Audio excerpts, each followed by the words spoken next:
Welcome to the ThunderCast, your Marshall Athletics podcast produced by the fans, for the fans, with your hosts, Russ Livingood and KD Hugnall. We're bringing you the thundering word on the thundering herd each and every week. So keep it right here. The ThunderCast is on the loose.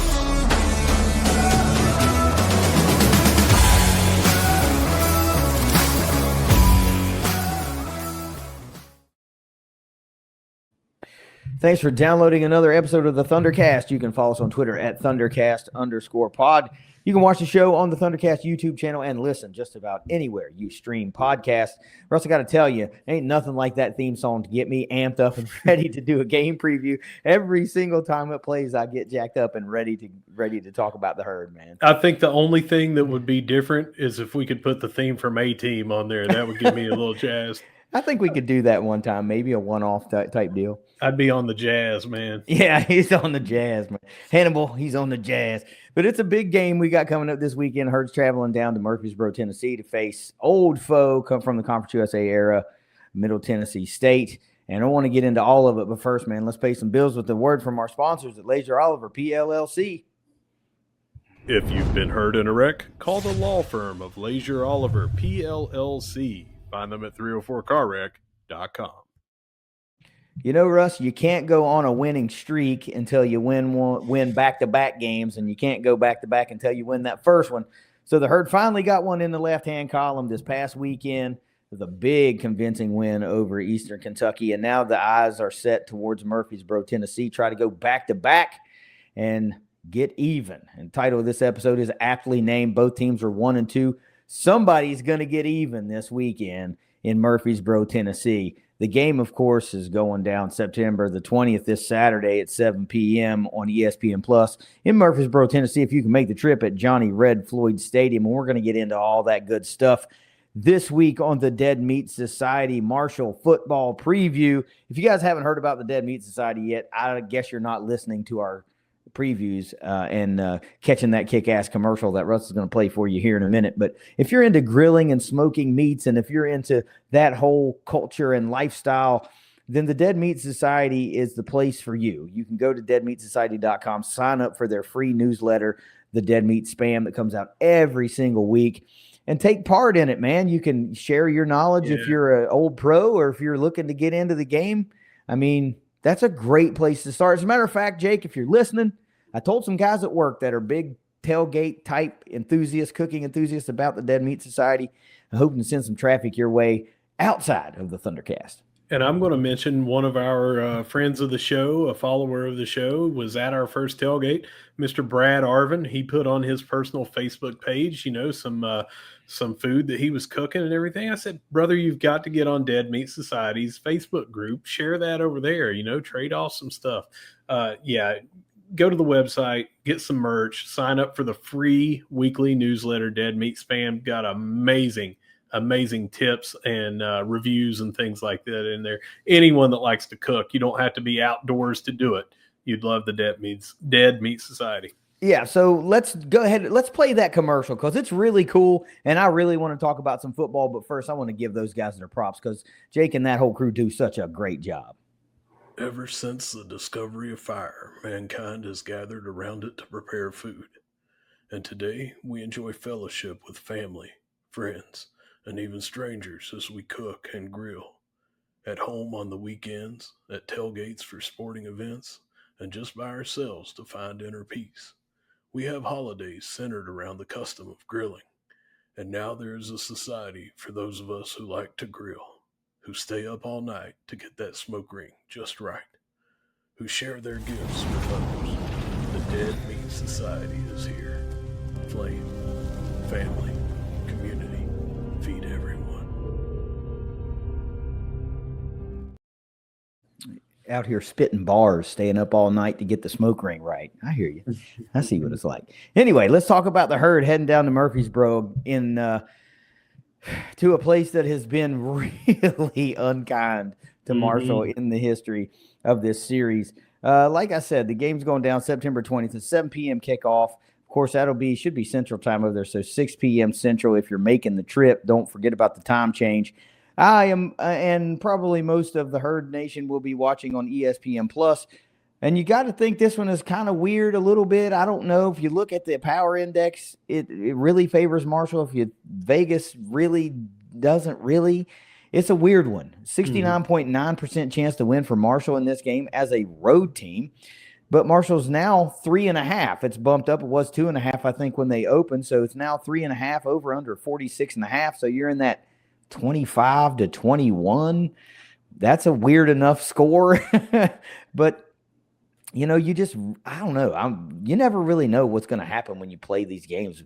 Marshall and Middle Tennessee. I've got a little history here, but this will be the 12th all-time meeting between these two teams. Marshall does own a slight edge, 6-5 right now, but just 1-4 all-time in Murfreesboro. They really hold serve better at home, 5-1 all-time at the Joan. Of course, 2 of those games are from the FCS era. Back, I believe, they were even playoff games. Yeah, 92 was the first one. So this series renewed when I guess they joined Conference USA in 2013, and they actually clipped the Herd the first time in the first go-around. And, well, hell, if I'm not mistaken, they clipped us in the last one. So I don't know. We'll see. But before I get into some of this history, talk about how you view this just whole trip.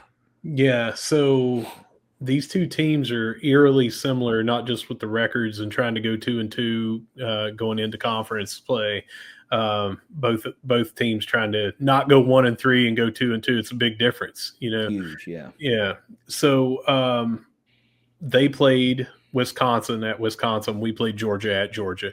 They played an FCS team and they lost to Austin P, and we played an FCS team and we won. But an FCS team that was newly to FBS, we played, and we lost by 1. They played Nevada and won by 1, coming back 14-13. That's how we got to 1-2, both of us. So they have struggled on offense, and they have had their defense play better. Sounds a lot like us. And, there's just a lot of different eerie similarities. We're both near the bottom in a lot of the rankings when you go to the stats page and stuff like that. It's just one of these, something's got to give. And we got some stats that we'll get into and some matchups that we'll get into and some just thoughts and gut feelings that we have that we'll get into that'll probably tell a better story. Well, yeah, and as much as these teams are also very similar, they're also kind of different in how they're doing it. They are. Middle Tennessee is much more of a pass-heavy team. They don't run the ball particularly well. They don't stop the run particularly well. They do an okay job. And Marshall's kind of just the opposite. They shut down the run. They run the ball way better than they pass the ball right now. Pass defense, if you're looking at a weakness, there's only 2 phases. It's either run defense or pass defense, right? Run defense is by far stronger than the pass defense right now, but pass defense is not what I would consider like an Achilles heel or anything. It's just the run defense is really, really stout. So let me talk about these last 4, well, not the last 4, but the 4 losses in Murfreesboro and how just freaking weird they are. Yeah. For those of you that are new to the Marshall fan base or just haven't been fans long enough to remember some of these games. I remember all of them, and they are all equally sickening as a Herd fan. Let's start in 2013, the first matchup in the Conference USA era. That was a 51-49 loss.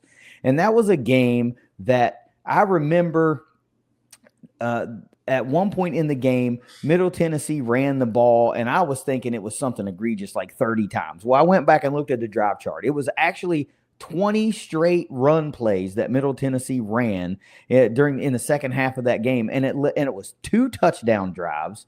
And then on the third drive, they finally passed the ball after another 8 runs, and it was 2 consecutive incomplete passes, and they kicked a daggone field goal. So that was 3 scoring drives across those 20 straight running plays. And then Marshall stayed in that game, kept a lead, and battled all the way till the very last second and gave up a touchdown on the very last play of the game to lose 51-49. Absolute heartbreaker in Murfreesboro for the Herd. Then in 2015, this is an 8-2 herd team at the time going in to face a 4-5 Middle Tennessee State team. It's a 27-24 loss in triple freaking overtime. And Chase Litton is the quarterback in that game. He passed for 343 yards, 3 touchdowns, and just 1 interception, which was the only turnover of the day for Marshall. I mean, there are more, but turnovers on downs don't really count for what I'm talking about. He 500 over 500 yards of total offense for the herd, but yet went 1 of 6 on field goals. Middle Tennessee State also turned the ball over 3 times, and we ended up losing that game 27-24 in triple overtime. It was horrible. I remember Chase Litton threw a late touchdown pass just to get that game to overtime. And I'm thinking, all right, man, we're going to do this after all. It was ugly and we couldn't hit field goals in overtime. It was horrible. Yeah.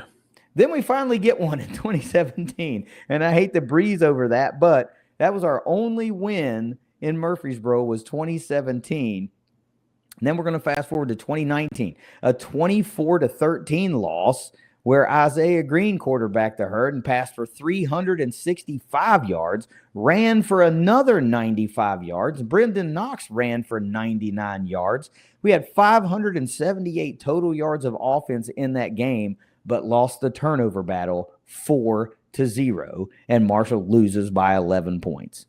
Then in 2021, the last trip to Murfreesboro, 34-28 loss. Rasheen Ali ran for 113 yards and 3 touchdowns. Uncharacteristically had 2 fumbles in that game. Grant Wells threw for 320 yards. He had 1 touchdown, threw 2 interceptions. Middle Tennessee State blocked a freaking punt in that game, but the big play was Knowledge McDaniel was in on a run, and he got the ball stripped away from him, and it was a 90-yard scoop and score by, I believe it was Reed or Reese Blankenship, whatever was their safety. It was either Reed or Reese, I think. 6 total turnovers in that game for Marshall and lost by, 6 points? Mm-hmm. This is the type of crap that happens when Marshall goes to Murfreesboro. And I want to get you in here for a second. The last thing I'm going to say is, of course, they asked Tony Gibson about that, and he had the most perfect answer. You've got 72 players that have never been there, and you've got an entire coaching staff that has not been there. Well, not entire. Shannon Morrison's been there. Ralph Street's been there. But that's the newness positive all year long. It's been a detriment. We've talked about how it's going to be rough, all these new players. Nobody knows these games aside from Shannon and Ralph, right? So it's a lot of new there, and you get to wipe the slate clean and see if you can go in there and dominate a Middle Tennessee State team that really you could do that too. Yeah, and I don't believe in curses, but I will wear the same shirt that if it brought me good luck, in a previous game. And I do believe that, bad things happen at different places. It just seems like sometimes the tide goes. And if you play an ACC team, you're going to get a lot of pass interference calls, So, I mean, these things just continue to happen. It cannot be, coincidence. And we just have the bad juju when we go down there, and it's turnovers that don't normally happen. We saw the same thing up at Bowling Green after the Notre Dame loss. We've had plenty of times up there, then in the MAC, and then, after the MAC, bad things just seem to happen. And you saw the 2 turnovers, the 2 fumbles that were like right at the, going for touchdowns. And it's just, I don't know, man. Reliving those games when you just I looked them up earlier too, but I had to relive them again when you said them. It hurts your soul to know that Nick Smith, who was putting out, I told our Blue Raider pod host that I was on his show. I told Jake Bolden that Nick Smith was putting out YouTube videos in the preseason, kicking a ball, like punting it from the top of the Jones C. Edwards stands into a trash can from like 50 yards away and doing trick shots and everything. He goes down there and he's 1 for 4. And I mean, he got the yips. And I don't think that he got right for a while or maybe ever after that game. It was just all of a sudden it was in his head and he would go to kick it. Amaretto Curry came in to kick. I believe they were longer ones that he came in to kick for. He went 0 for 2, and that guy played in the NFL. I mean, he wasn't there as a field goal kicker, but you know what I'm saying? He had plenty of leg. It's insane that you would have that many fumbles and that, Knowledge McDaniel's there to get ready to ice the game. And that's a 14-point swing basically. And you lose by 6 and you have 6 turnovers. Bad things happen at Red Floyd Stadium. They do. And I'm glad you brought up Bowling Green. Bowling Green. I think if you're a Herd fan, the two places that you loathe having to go to are Bowling Green, Ohio, and Murfreesboro, Tennessee. Yeah. And it really, I don't know that it has anything to do with the teams. I think you walk in there and you're like, God, not this place again. What's going to happen today? It's almost like the inverse of when teams have to play Marshall for 75 weeks. Something's going to happen, and that just doesn't happen all the time. That's what happens when we go to those two places. Things that just don't happen freaking happen. Well, I'm going to take Joe Boo with me this time, and we're going to put some rum and a cigar there, and we're gonna get all this out of the way, and we're not going to have that curse anymore down here.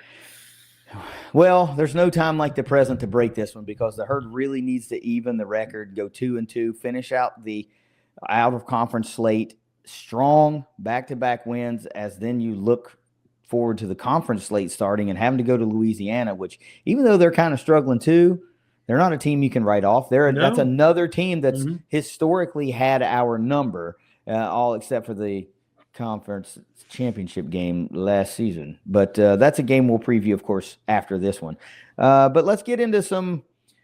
Well, do you have any notes? Do you have a bird's eye view you want to give me, or do you want me to talk about some players and then do it? No, I kind of already did that with the thing. But the only thing that I'll say is when we start talking about some strengths on strengths, weakness on weakness, strengths against weakness, there's going to be some things here that I think are going to tell a clear story of how this one should go as both teams are planning.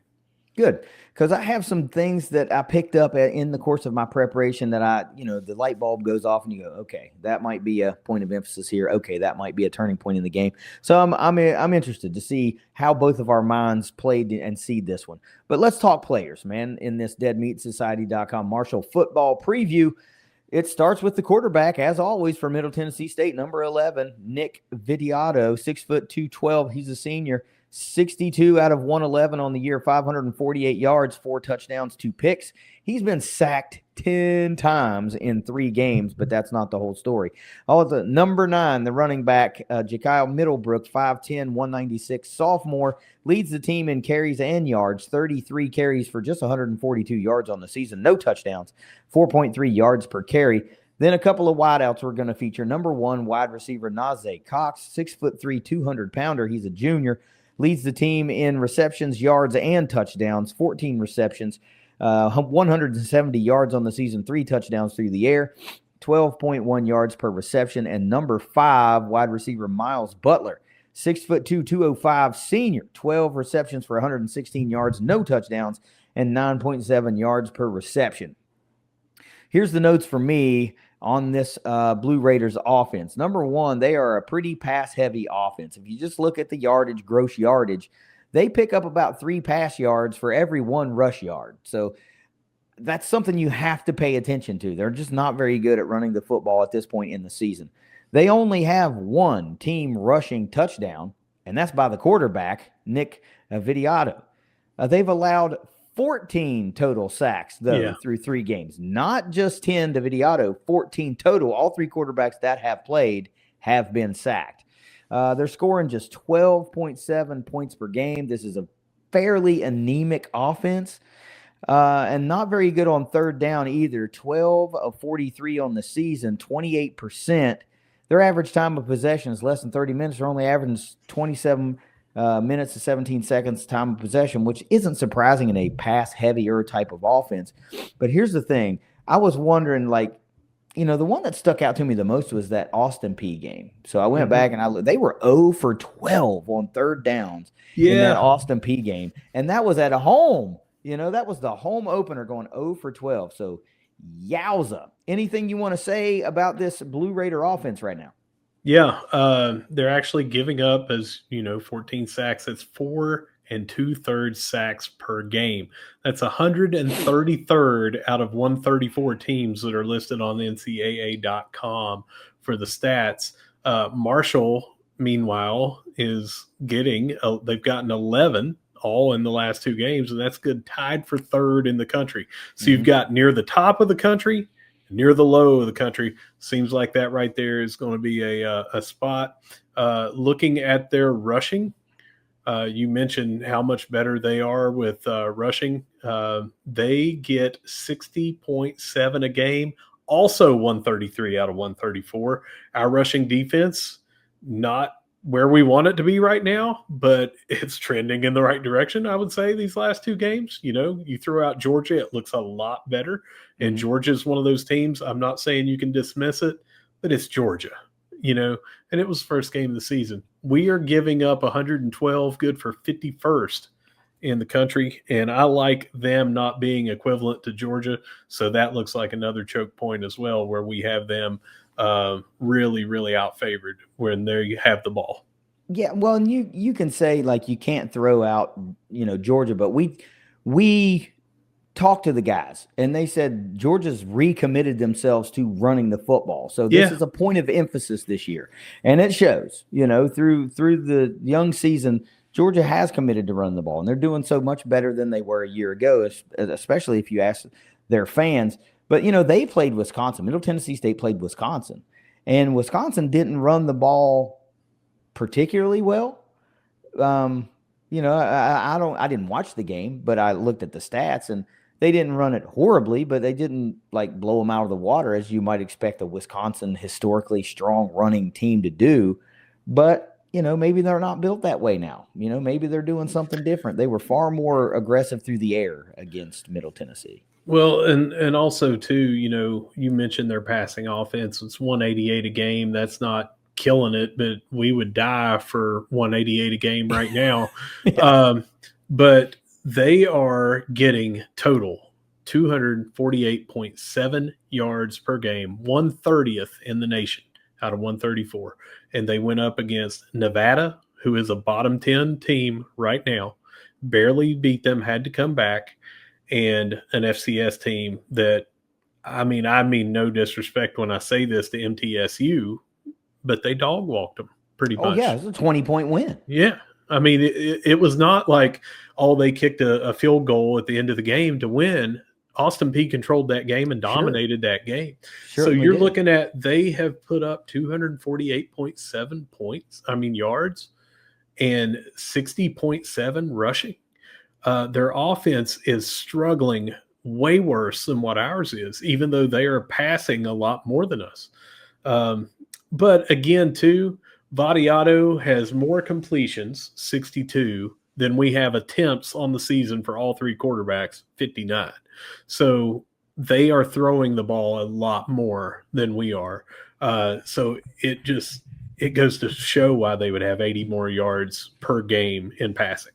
Well, sure. I mean, and that says to me, like, we're just as Marshall is running the ball because that's their strength. Obviously, this is what they're good at, and they're doing what they can to win a game, and they were able to get one last week. They gave up a couple of quick scores early in that game, and then they really changed the course of that game and made a really great effort to come back and win. So, I'm sure that was a huge exhale for them getting that. I mean, they could have been going into this game 0-3 back at home, facing Marshall, who's trending in a different direction. Yeah. So at least they can say, hey, man, we went out west and got that win. That's tough to do, so props to them for doing that. And we are not dismissing their offense just because they've got 248.7. It leaps out to you right now. We're not dismissing because they've got under 61 yards a game rushing. They are dangerous, and we went up against someone that was dangerous earlier in Jacob Clark. So we cannot 100% dismiss them and just say, we're going to beat their offense. But these things jump off the paper at you. Yeah. When you're talking 133rd out of 134, brother, we covered some of that the last couple of seasons. If you remember when we were in that situation, and we knew it when we were going in there.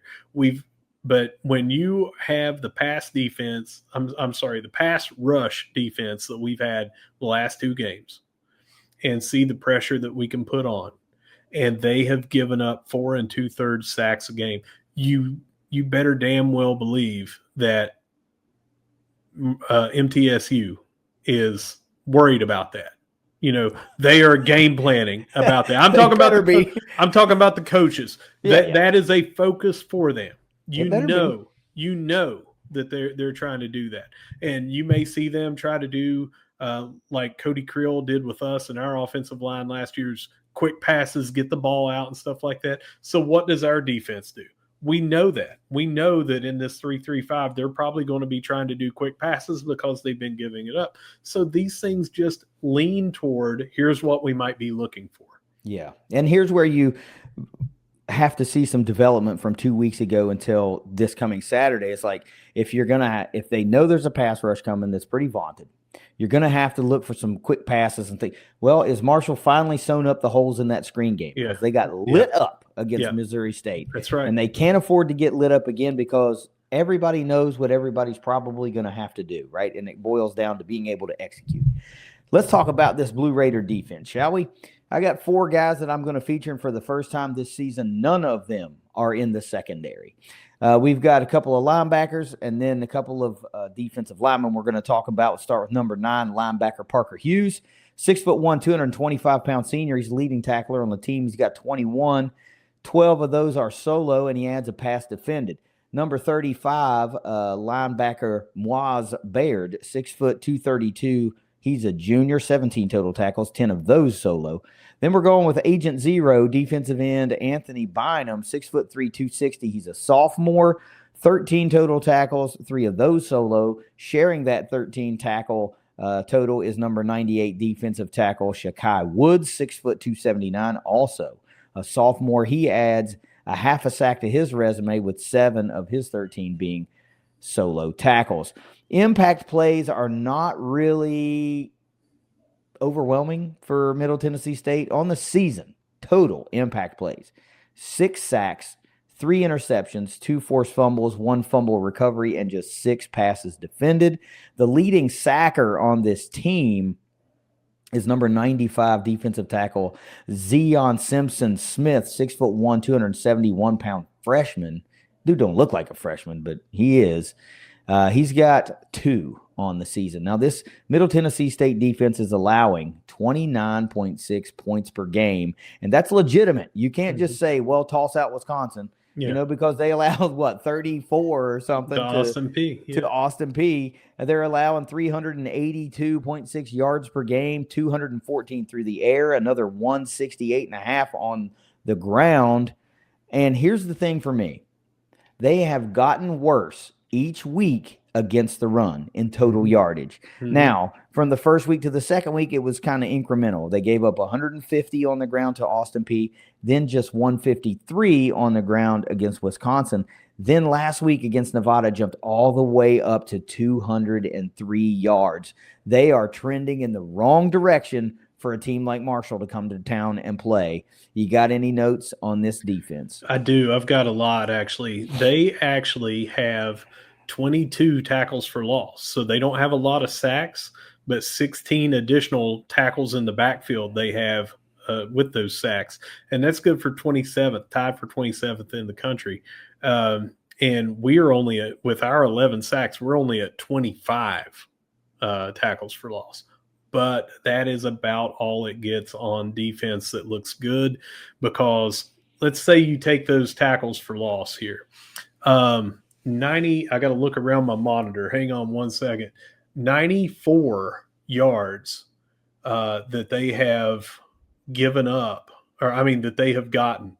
31.3 yards per game in tackle for loss yardage with those 22 tackles for loss. But they're giving up 168.7, as you mentioned. Well, if they don't get those tackles for loss, they're looking at 200 yards a game. Mm-hmm. Now, I know you can't just throw those out, and we're not going to. I'm saying that if they don't stop you in the backfield, they are getting absolutely gashed. 12.3 of that tackles for loss that I talked about up there out of the 31.3 is coming from the sacks. So if they are getting 19 a game of stopping people in the backfield and they're still giving up 170 yards, they're getting killed, man.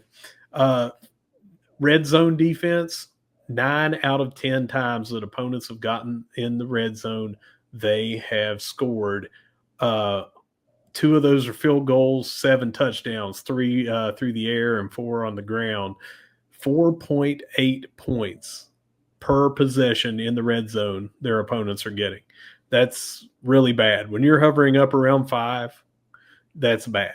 So if we can get down to the red zone, it looks good. Mm-hmm. And that is, them giving up a lot of rushing yards. That is our bread and butter right now. It just looks like this is another matchup that you're going to say, wow, they're getting worse against the rush. If we can get to the line of scrimmage, it looks like we can break through. They are getting into the backfield and tying people up. But if you can get around them, their back defense is not getting it done. They're giving up a lot of yards before they get those tackles. So it's just another one of these things that you look at that and say, our strength, their weakness. We just went over the opposite on that for their offense and our defense. It's looking a lot like, why is this a 3.5 point spread? I know. I mean, but Vegas always knows something we don't know. They know that there is a curse at Johnny Red Floyd Stadium. That's what they know. I know, and it's not like it's a particularly intimidating place to play. I mean, I love, it's not that I have a hatred for Middle Tennessee State or anything. Right, sure. It's just an easy joke to make. Sure. But they specialize in the bleacher out. It's not loud, it's not overwhelming. It's just like you beat yourself at that stadium, and you if you don't do that, you probably walk away and are most likely undefeated in Murfreesboro, Tennessee. But 4 times out of 5, the Herd has beaten the hell out of themselves, not just a little, but a whole lot, and still almost been able to win. So here's the thing that when you talk about, you heard Tony Gibson talk about when Del Rio Wilson's in the game, it puts him +1 in the run game, because now you have to account for the quarterback. And he's not a guy, his words, that is going to slide. So he's going to try to run through somebody. He's going to be dishing out punishment.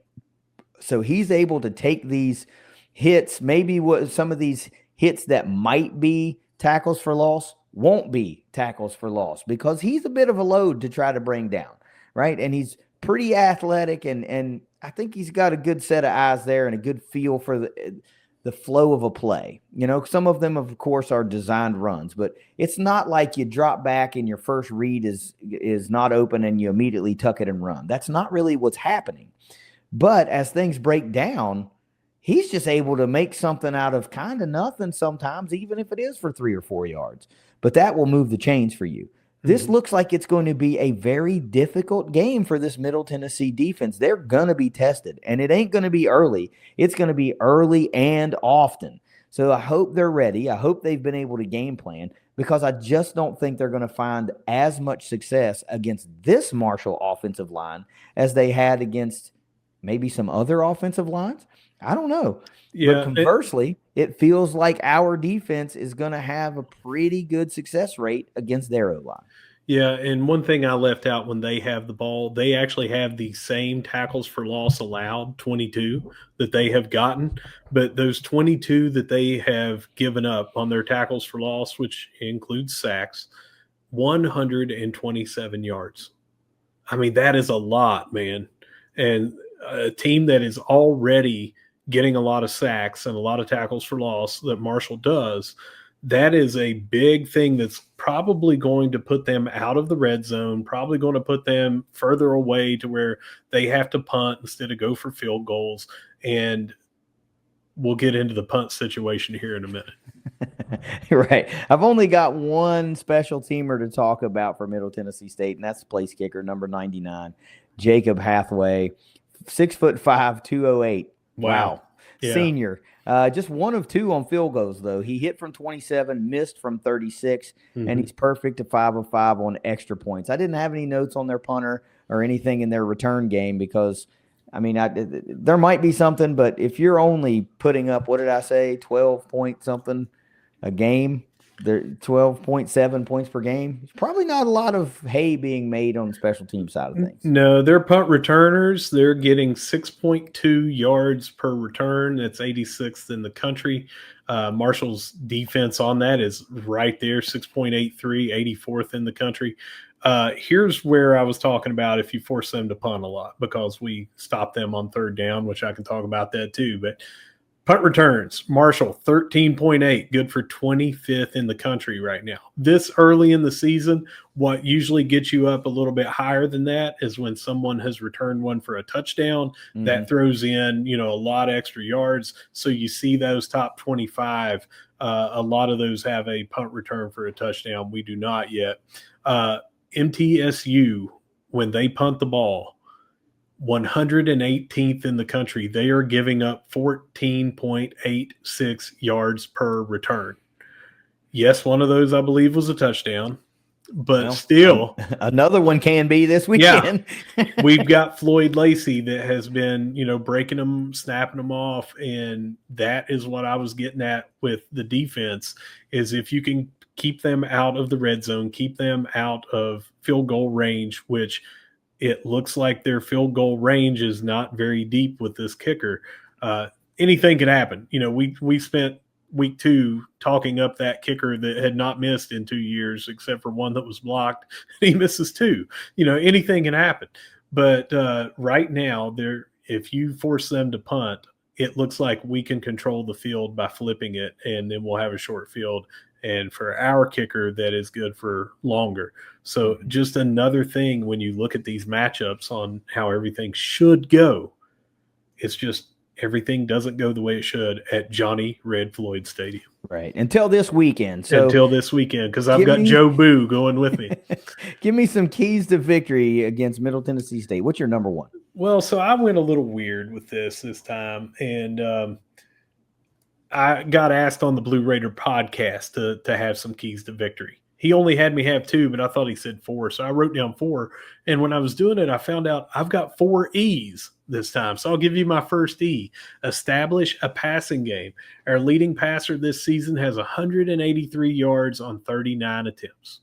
As a team, we have 326 total.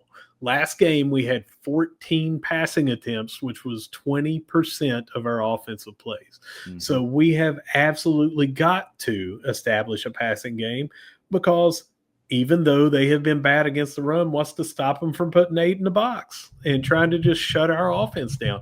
Right now, we have got to show that we can pass, or when they do commit to shutting down the run, we can go over the top. So that means our wide receivers and our quarterbacks and our tight ends, we have got to do better, get more open routes, and execute on that. Well, I can't argue with that number one key to victory. This week, I'm going defense as my number one key to victory, and it's pretty plain and simple. You have got to harass the ever-loving hell out of Nick Vitiato. If you take him out of the game, and I don't mean knock him out of the game. If you can do that too, that's going to help. But if you get him off his game, it feels like the entire Blue Raider offense runs through the quarterback. And if he has a bad game, as does the Middle Tennessee State football team. So you have to do that. You have to do whatever you have to do to get that guy off his spot, get him moving around, running for his life, whatever. Marshall's been doing a great job of that these past couple of weeks. They have lived in the backfield. And when I think of a scenario like this, immediately 2 guys come to mind. 2 guys. Kerryon Martin looks like he might have another field day because he is just playing out of this world the past couple of weeks. And then I think about the edge rusher, Braden Ward. Mm-hmm. It's like, man, this guy's coming into his own a little bit. Every week he's getting a little bit better. That rawness gets refined. He's turning into more and more of a bona fide edge rushing weapon.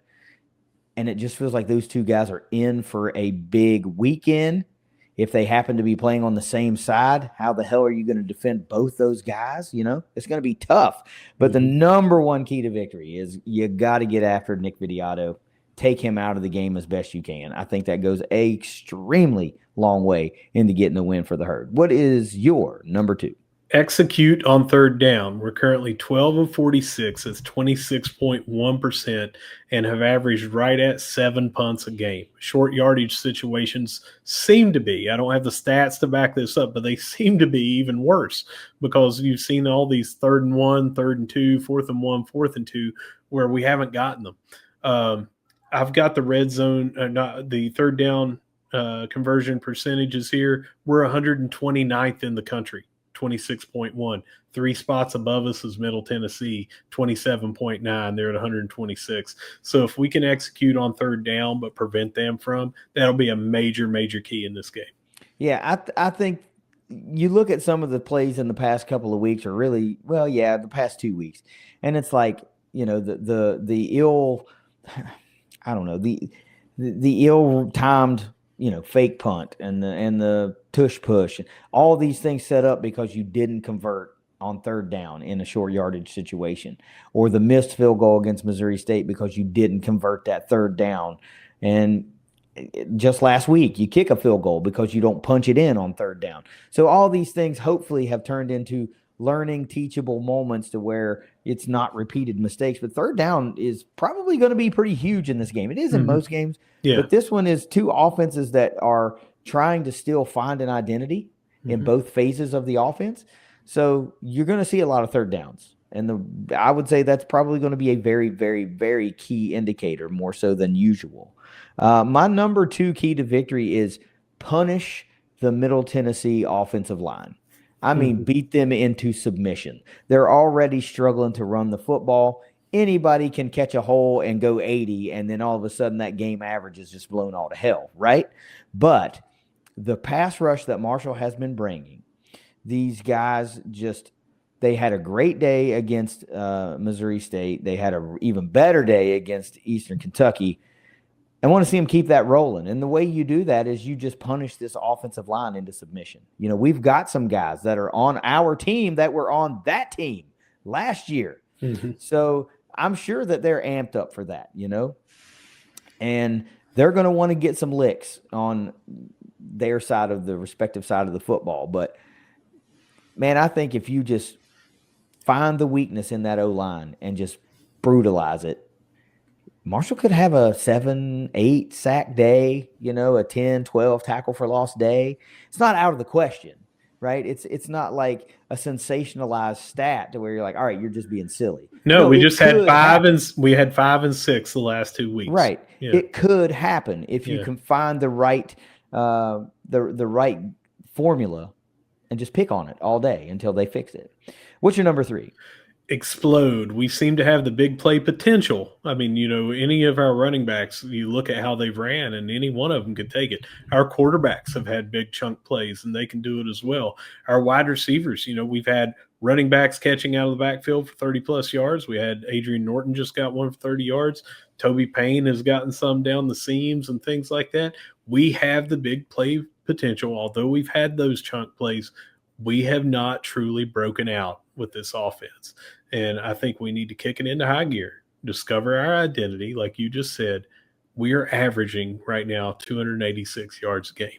We need to have way more than that. I need to see us around 400 in this game, hopefully more, but I need to see us around that 400 mark. Yeah, I think Marshall, to sustain any success in a wins and loss aspect, you're going to have to be over 400 yards a game pretty regularly. Yeah. You know, and the one thing we really haven't seen that we are accustomed to seeing as Herd fans is that running back busting one loose at some point in the game, the 50, 60, 70-yard run. And it seemed like it was happening on a weekly basis. We knew Ali was always good for one a game at some point. And Laburn was always good for one. And Knox, all these guys. Turner last year. Beat you all game long, and then you're like, all right, he's due. And on that 30th carry or that 23rd carry of the game, that's the one that goes for 80. And that's just not what we've seen yet. Now, granted, nobody has carried 23 times in a game, but you would think with so many uber talented backs and all of them remaining relatively fresh throughout an entire game, at some point they would be able to catch a seam and just take off and go. And we just haven't seen it yet. This would be a great time to do it because, I mean, who who wants to struggle against middle? And we do, you know. My number 3 key to victory actually speaks to that a little bit. I think, even though you said you got to establish a pass game, I think you still have to use the run game heavily to set up literally everything else. Literally everything else, including more sophisticated run plays, maybe. I'm not of the opinion right now that it seems like a lot of the fans are online that they want the playbook opened up. This is not the week for that, unless you have to do it to win, because you're still trying to keep some things close to the vest for the conference slate, right? That's way more important, but you still have to win this game. I don't think you want to expose more than you have to, but I wouldn't mind seeing a little bit more creativity out of the run game. I don't care to see trick plays anymore. I just don't want to do that. But I think everything is predicated on the run. I do love what you mentioned earlier about establishing the pass game. And immediately when you said that, my mind immediately went to number 81. It's like, it looks like a great potential breakout game for Toby Payne this season. Finally, get the 4, 5, 6 catches, hover around 100 yards. This is great. This would be a great time to get that. What do you got for number 4? Fourth and final E is execute in the red zone. Fumbles, missed field goals, failed fourth down conversions. We cannot have that, and we need to have a complete offensive game, including in the red zone. I've got a couple of stats on that. In the red zone, we are 7 of 11 right now with 5 rushing touchdowns, 2 field goals. That's 63.6%, tied for 123rd in the country in the red zone. You notch that up way high if you don't fumble one of those times. If you get that field goal from the 19-yard line or whatever that one time, I think it was 26, but neither here nor there. I already said what they do in the red zone. 9 out of 10 times that opponents have been in the red zone, they've scored. They're giving up 4.8 points per red zone trip. We are at 3.27, what we're earning right now. We have got to do better, get us up around that 4.5 to 5 mark. This game looks a lot better. Yeah, and, without that data that you said, I didn't see any of that, we are still very like-minded. And my 4th key to victory is simply finish. Finish plays, finish drives, and finish the game. And that's what get that last hard yard, punch it over the end zone. Like, I don't want a field goal. I want the touchdown. I want all of that, but I just want finish. And so many of my keys have been like attitude type things, because I still think this team is not only just learning how to play together, they're still trying to figure out what their roles are in their prospective units, And I think we're seeing youngsters turn into leaders in real time and game by game. So this is a very fluid situation, but all of it adds up to, who are you? Who is this defense? What do you want to be? I know they want to be a very run-stopping defense, right, that also defends the pass really well. But who are your leaders? Who are your dogs? Who are your guys? These are all things that they're still trying to figure out to a certain degree, and they may continue to do that for the entire season. But right now they're doing pretty well. This is more aimed to kind of at the offense. Finish those drives, finish those plays. Well, play through the whistle. But, I can give a million keys to victory. It's just hard as hell to win for the Herd in Murfreesboro. Until this year. Till this year. So let's talk some MVPs. Who's your offensive MVP or MVPs for this game? Yeah, so I've got offense, defense, and special teams in the overall, and I'll go ahead and tell you this is my overall in this Dead Meat Society game preview. I cheated. I've got the rushing offense is our MVP, and I'm not picking 2 running backs. I'm picking the offense line. I'm picking every running back and every quarterback that carries the ball. If a wide receiver does an end around and he gets the ball as part of our rushing offense, he's an MVP here as well. So that's who I have, the rushing offense, and it's backed up by stats and also how we're trending as a team. Give me the rushing offense as our offense and overall game MVP. Yeah, not surprising. I chose the run game. same as you, because we're fresh off of 11 different ball carriers carrying the ball, and they're not all running backs. So it has to be the run game. That is the absolute far and away strength of this offense, and it's going to have to carry over and get better during this game. It's the MVP. What else are you going to pick? Who's your defensive? You mentioned him earlier. You said he might feast. He was one of your two guys, and I picked Braden Ward. I don't know if you got him as well, but give me Braden Ward. He kind of came on the scene a little bit in that last game. The last two, he's really stepped it up, and it wasn't like he had a bad game at Georgia. It's just no one for either team had a sack, but he still made some plays in that game. He's had a hell of a year. I was high as could be on him before the season started last year, but I knew that he probably wasn't going to be playing a lot behind Mike Green. He still worked his way in, had some good games. I expected a lot out of him this year. My dog is going to eat. The son of Ron Ward, who I watched at Concord back when I was in junior high. He is going to eat in this game against an offensive line that has given up 14 sacks already in this early season. Yeah, you might be looking at somebody from this Marshall defense being the Sun Belt Defensive Player of the Week because of this matchup.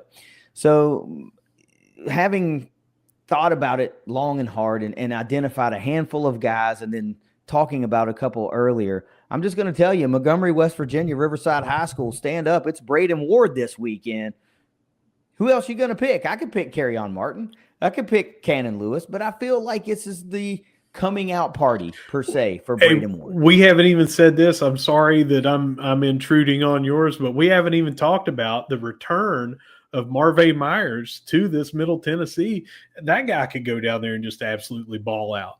I think that we've got a lot of players that could go down and do it. Right when I was thinking maybe he'll say Marvay, and when you didn't, I said, we got to throw that in there. The guy spent 4 years playing. His first game at Middle Tennessee State was against Marshall. The very first collegiate game that he got to play back in 2019 was against Marshall.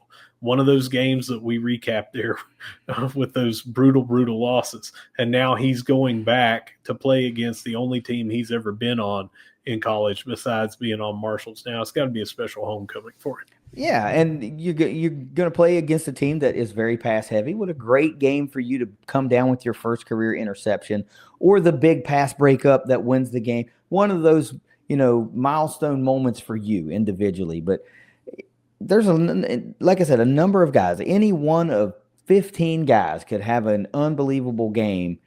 I'm just saying it's going to be Braden Ward. Yeah. How about special teams? Yeah, do we go 3 for 3? Because I've got I got Floyd Lacey. I already mentioned it earlier. We've got a kicker that can kick from 50 that we've seen. He can probably go further. We've got a punter that has just been all world so far in the first 3 games. This matchup just screams when they're giving up 14.86 yards per punt return. Floyd is good for almost 14 on his own, 13.8 right now. And maybe he's over 14 in the teams at 13.8 because we've had a couple people making fair catches and stuff like that after he's been out of the game. Look for a touchdown or at least like a 50-plus yarder that absolutely flips the field.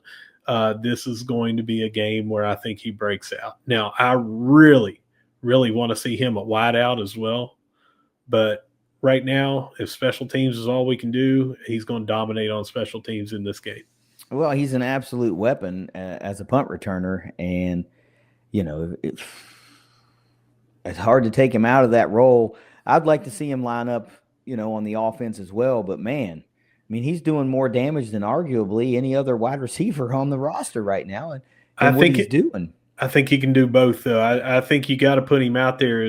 Right now, he's been the most explosive guy for these plays. That is a wideout. Turner Bradshaw has shown a lot of that explosiveness as well. But I think the two of those on the field at the same time, He's got a good history at running back and wide receiver. I'd love to see him out there and be able to get in the open field on the offense instead of just special teams. Yeah, it does seem intriguing to have a wide receiver core on the field at the same time of Lacey, Turner, Bradshaw, Toby Payne, and Adrian Norton. If you can find a spot for all four of those guys at the same time. Anyway, my special teams MVP, I haven't deviated all year. I'm going Floyd Lacey. I ain't coming off that train until the dude takes one back, and then when he takes one back, I'm going to pick him the next week because he'll be on a hot streak.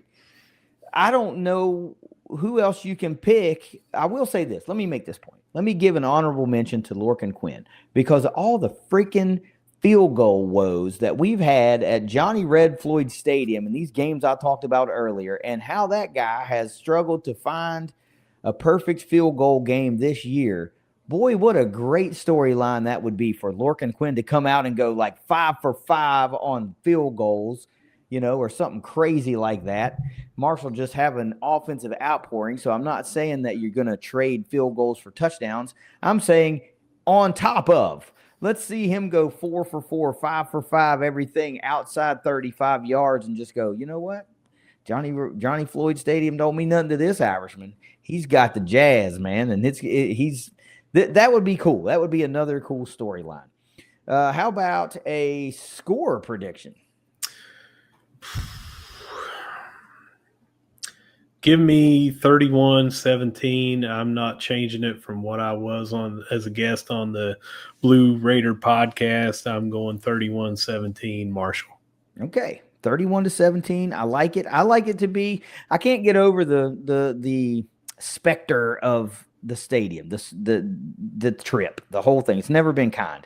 I like the Herd to win this game because I just think they're the better team, and I think they've already lost their game that they let slip away because they lost to an inferior team. But I do like it to be tighter. Give me 28-21 Herd, and to me, a win's a win, and I'll take it, and I'll gladly be 2-2 and to get the hell out of that stadium with a 7-point victory. Any final words for you in this deadmeatsociety.com Marshall football preview? Life changed, and I'm going down by myself instead of me and the wife getting to take a trip to Nashville and going. I'm not going till Saturday, so I'll miss all the Friday evening things and all the fans and stuff. But anybody that is going, if you did not watch the show that I had Jake Bolton from Blue Raider Pod on, he suggested making sure you go tailgate at the Grove. It's on the south side of the stadium. He said big open spot. You don't have to just go in and park with cars. Sounds like maybe a grassy area in there as well. So make sure you go there if you're looking for the tailgates. All right. And if you are going to the game, DM us. So, maybe you can hang out with Russ for a little bit and you guys can tailgate. I don't think they want stuff. that. No, they don't want that. You're probably right. My final words on this one are, don't forget that we are raffling off 2 passes to the Marshall homecoming game on October 18th, 2 Dutch Miller deck passes and a parking garage pass. All you got to do to get yourself in the running for those passes right there is to click the link that will be in this description of this episode, or you might have to copy and paste it. I really don't know how YouTube is with links, but you need to make a minimum $25 donation to the Cheerleaders Championship Fund. And I had somebody ask me on a DM on Twitter, says, I don't see the championship fund. Well, if you click that link right at the top, it says cheer contributions. That's the Cheerleader Championship Fund. It's just not called that on that donation page. So cheer contributions is what you want to go to. Minimum $25. If you want to get more than 1 entry into the raffle, that is allowed. You just need to make individual $25 donations so that we can keep track of everything and make it nice and clean. I can tell you right now, some folks jumped on this opportunity immediately. Those DMs of screenshots of the receipts have been coming in for the past couple of days since we announced it. This is a great value. Russ did the math quickly. Let's easily say it's over $800 value, and you can watch Herd Homecoming in style. So help out the Herd Cheer Squad, make that donation, send us that receipt, screenshot of that receipt, and we'll put you in the running for the draw. We're going to draw for the passes on ThunderCast Live on October 11th, the Saturday of the Old Dominion game. So you will have a full week to know if you won and to get your plans in order. Do not miss out on this opportunity to see a herd homecoming from some of the best seats in the house, I got to tell you. Russ, if you got nothing else, take us out of here. Yeah, whether you see us at the Jack, whether you see us at the Dot, or whether you see us down at Murfreesboro in the Grove and dominating Johnny Red Floyd Stadium, no matter where you see us, we're going to be saying, go Herd. Go Herd. It's the ThunderCast. Marco is coming from the top rope this weekend. We'll see you later.